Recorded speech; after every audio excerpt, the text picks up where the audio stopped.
మీ పేరు? రేగుల లక్ష్మీరాజు. చొప్పదండి నియోజకవర్గం. కరెంట్ ఉంటుందా? కరెంటు సరిపోతే అప్పుడే లేదు, పనిచేసి. కేసీఆర్ ఉన్నప్పుడు ఎట్లుండే? కేసీఆర్ ఉన్నప్పుడు బాగుంది. ఎట్లా? కాళేశ్వరం ప్రాజెక్టే తీసుకొచ్చింది. కేసీఆర్ ఉన్నప్పుడు ఏమేమి తెచ్చింది మీకు? ఎవరు కూడా చేయదు. ఇప్పుడు 30-40 ఏళ్ళు అసలు చూసుకుంటూ వస్తున్నారు. చిన్న పిల్లలు నార్లపురం చెర్లకు నీళ్లు తెచ్చిన ధనకుడు లేడు. అందులోకి ఎవరు నీళ్ళు తీసుకురాలి పైప్ లైన్. ఎవరు తీసుకొచ్చారు? కేసీఆర్. ఇప్పుడు అన్ని గెలిచినాక కేసీఆర్ 10 సంవత్సరాలు మస్తు కష్టపడ్డాడు, కానీ ద్రోహం చేసిరు. ప్రజలు ఏం చెప్తారు?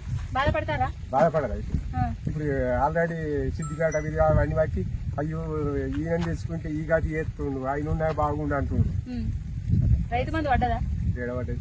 అంతేనా? రైతు బంధు మొత్తం పని చెప్పేది. కరెంటు కట్టనే వస్తుంది. యూరియా బస్తాల కోసం యూరియా బస్తాలు ఇప్పుడు వాళ్ళ దానికి 3 మంది అల్లుడాడికి పోతే లైన్లు డబల్ చేస్తాయి. గోదాంలోకి రాలేలే. ఇంకా ఇక్కడ గాయత్రి పంప్ అవుతున్నది కదా లక్ష్మీపూర్, అక్కడ నీళ్లు వస్తాయి ఎప్పటికి? మీకు ఎప్పుడెప్పుడు పోసేది? బరోబ్బరి టైం కు ఇక్కడ నాటేస్తారు 10 గంటలకు 9 గంటలకు ఇట్లా ఇడిచేది. ఇక్కడ నాటు పడుతున్నాయా ఆ పంపు స్టార్ట్ అయ్యింది. ఇప్పుడు నాటు పడినా పంపు స్టార్ట్ అయితే లేదు, నాటు పడకుండా. కానీ ఈ కినాలు చేయబట్టి ఇప్పుడు తెనుగోళ్ళు ముద్రాసోళ్ళు కంసగా చేపలు అమ్ముకునే బట్టి ఒక్కొక్కడు కోటేశ్వరుడు అయింది. తెలిసిందా? నేను అదే, కానీ నాకు పట్టరాదు.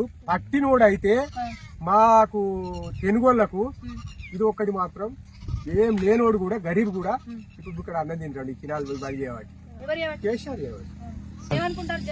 జనాలు ఏంది ఇప్పుడు అందరూ అనుకుంటారు. ఇప్పుడు వేరే పరిపాలన తెచ్చుకున్నారు, ఆ పరిపాలనే బాగుండే. ఇక ఏదో తప్పు చేసినట్టు అయిపోయింది.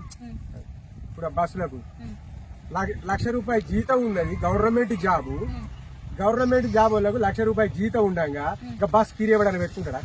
₹1,00,000 రావచ్చే, మళ్ళీ బస్సు పోను రాను ఫిరీనే. ఇక పైసలు ఖర్చు అవుతాయి. ఇవాళ రేపు ఇంట్లున్న ప్రజలు బయటకు తీసిరు. కాంగ్రెస్ ప్రభుత్వం వచ్చినాక ఎట్లా తీసిండ్రు? ముసలాం ఇంటకెళ్ళి బయటకు వెళ్ళిపోయి ఇప్పుడు రద్దీ పెరిగే వాళ్ళకు ఎవరైనా పుష్కల తాడు ఉంటే తెప్పుకొని హైదరాబాద్ తెలిసిందా? పుష్కల తాడు ఉంటే తెంపుకొని తీరుతుంది. ఆ రకంగా జరుగుతుంది.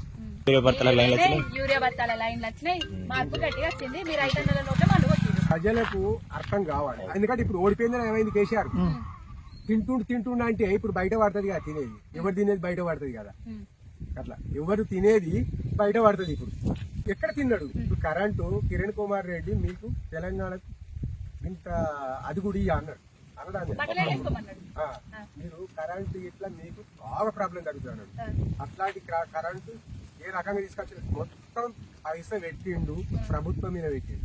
ఆయన ఏం దోసుక తిని మిద్దెలుగా ఎప్పుడైనా ఆ జీతం ఇప్పుడు ₹1,00,000 జీతం ఉన్నాడు 50 లక్షలు పెట్టి ఇల్లు కొనుక్కోడా? చేసిండు, ప్రజలకు బాగా చేసిండు. బాగా అంటే బాగా చేసిండు.